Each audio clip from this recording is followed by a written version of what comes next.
oleh Nabi Adam dengan saudari perempuan yang lahir satu generasi dengan Qabil.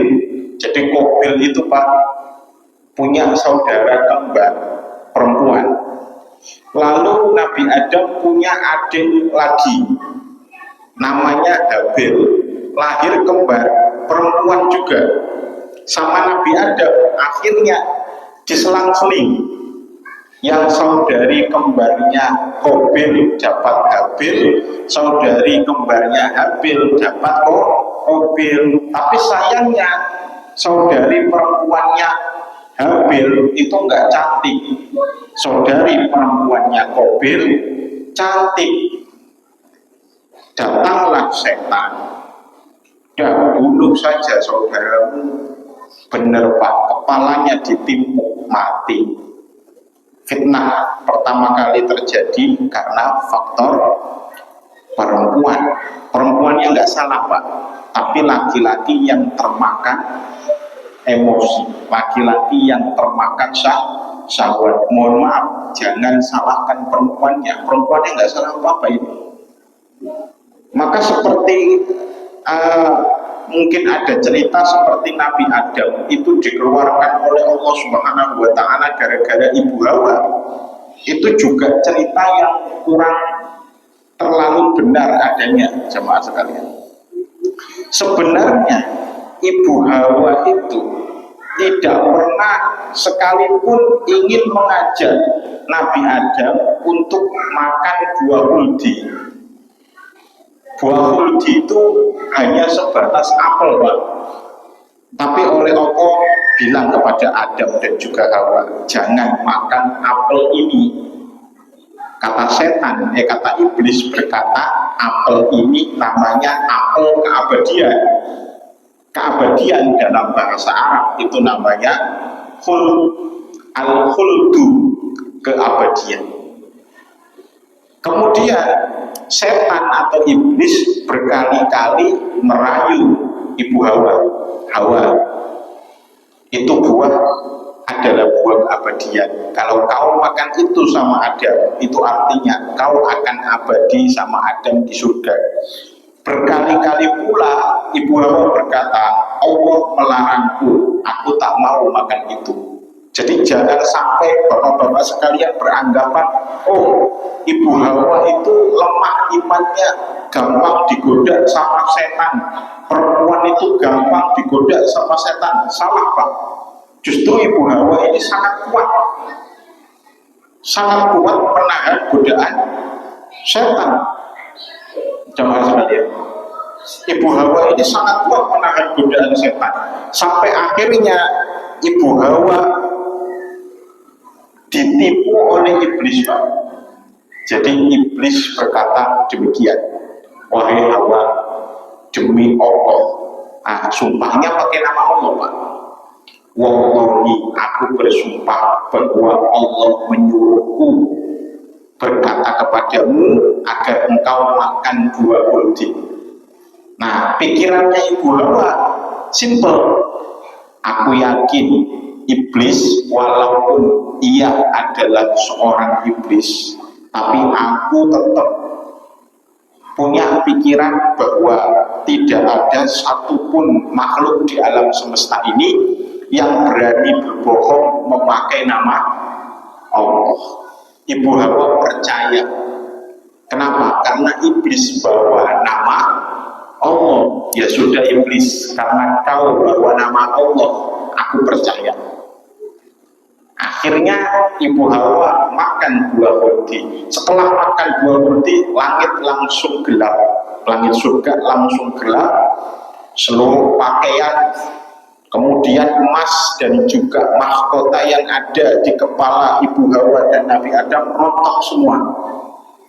Kemudian Nabi Adam berkata, saat itu belum jadi nabi, masih Adam. Adam kemudian berkata, Hawa, apa yang terjadi kepada kita? Saya tidak tahu suamiku. Saya makan buah ini karena kata iblis bersumpah demi Allah bahwa Allah menyuruh kita makan buah ini. Nabi Adam juga sama Pak, punya pikiran. Kok berani-beraninya iblis bersumpah pakai nama Allah? Makanya jemaah sekalian, sumpah pakai nama Allah itu, Bapak Ibu sekalian, efeknya gede. Ngomongnya kecil Pak, tapi efeknya ke kehidupan kita besar sekali. Apa yang membuat iblis akhirnya dimurkai oleh Allah dan diusir dari surga? Karena sumpah pakai nama Allah, tapi untuk bohong. Iblis ketika tidak mau sujud sama Nabi Adam, iblis masih dibiarkan di surga, Pak. Iblis masih dibiarkan di surga. Tapi sebagai makhluk yang terlaknat, tapi masih di surga, Pak. Tapi ketika iblis sudah bersumpah pakai nama Allah, iblis baru kemudian diusir oleh Allah dari surga. Sono pergi kamu dari surga. Kenapa, Pak? Karena ia sumpah pakai nama Allah. Maka ini pelajaran yang penting Ibu Bapak sekalian. Kalau kita di posisi salah, tolong jangan mudah sumpah pakai nama Allah, walaupun pakai bahasa Indonesia. Demi Allah, saya nggak melakukan, padahal melakukan. Efeknya gede, Bapak Ibu sekalian. Efeknya apa? Terkadang apa yang kita lakukan, yaitu berbohong memakai nama Allah, itu menyebabkan rezeki kita seret, menyebabkan kita yang harusnya tidak mengalami, mohon maaf, kecelakaan, bisa kecelakaan, tidak mengalami kemerosotan ekonomi, tiba-tiba merosot. Kenapa? Karena mohon maaf Pak, terkadang lisan kita yang enteng sumpah pakai nama Allah. Ini bahaya banget Pak. Kalau Bapak terlanjur sumpah bohong pakai nama Allah, kafarot, bayar kafarot, bayar kafarot, bayar tebusan, kasih makan orang-orang miskin, kasih makan orang-orang yang tidak mampu. Jangan 1-2, mampu 60 orang, kasih makan 60 orang Pak. Sebagai tebusan atas perilaku bohong yang sumpah memakai nama Allah. Jadi ini salah satu hal yang penting Bapak Ibu sekalian, bahwa sumpah memakai nama Allah efeknya, afatnya sangat besar sekali. Bismillahirrahmanirrahim. Kali ini dari kitab Mukhtasar Ihya Ulumuddin ada satu makalah atau penjelasan yang bunyinya seperti ini Bapak Ibu sekalian. Ada hadis dari Rasulullah SAW. Khamsun yuftirus sha'ima al-kazbu wal ghibatu wan namimatu wal yaminu al-kadhibatu wan nadhuru bisyahwatin. Kata Rasulullah, ada 5 hal yang bisa membatalkan puasa batinnya seseorang. Ibu Bapak yang dirahmati Allah Subhanahu wa taala, puasa itu ketika kita puasa Ramadan, itu sejatinya ada 2 elemen yang sedang kita lakukan. Ada yang namanya puasa lahiriah, ada yang namanya puasa batiniah. Puasa lahiriah ini bisa batal ketika kita makan, minum, lalu memasukkan sesuatu ke salah satu 7 lubang kita, 2 lubang hidung, 2 lubang telinga, 1 mulut, dan kemudian 2 lagi lubang yang ada di bawah perut kita, lubang depan, lubang belakang.